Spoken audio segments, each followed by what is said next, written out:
কেন্দ্রীয় শহীদ মিনারে গণতন্ত্রের সংগ্রামে বীর শহীদদের স্মরণে বিএনপির সভা।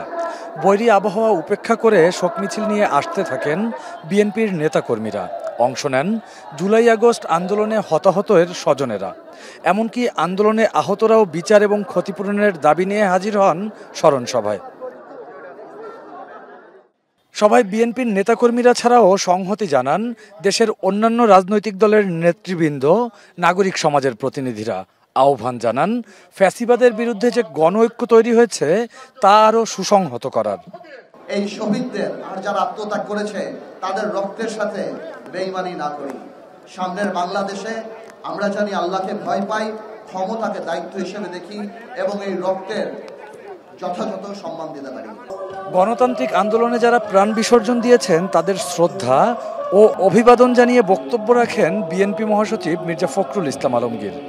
অন্তর্বর্তী সরকারকে লেভেল প্লেয়িং ফিল্ড তৈরি করে গণতান্ত্রিক সমাজ প্রতিষ্ঠার আহ্বান জানান তিনি। জনগণ মনে করে এই সরকার তাদের এমন একটা লেভেল প্লেয়িং ফিল্ড তৈরি করে দেবে, সংস্কার করে এমন একটি জায়গায় আনবে যেখানে সত্যিকার অর্থেই একটা অর্থবহ নির্বাচনের মধ্য দিয়ে, নিরপেক্ষ নির্বাচনের মধ্য দিয়ে আমরা একটা গণতান্ত্রিক রাষ্ট্র, গণতান্ত্রিক সমাজ প্রতিষ্ঠা করতে পারি। যে আমরা বাংলাদেশকে সত্যিকার অর্থেই একটা গণতান্ত্রিক রাষ্ট্রে প্রতিষ্ঠা করবার জন্য, সমস্ত প্রতিষ্ঠানগুলোকে শক্তিশালী করবার জন্য আমরা সবাই কাঁধে কাঁধ মিলিয়ে কাজ করব।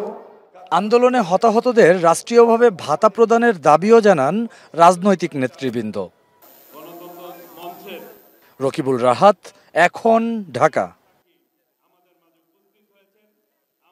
250টিরও বেশি ডিজাইন অপশন নিয়ে ওয়ালটন স্মার্ট ফ্রিজ, বোঝে আপনার প্রয়োজন।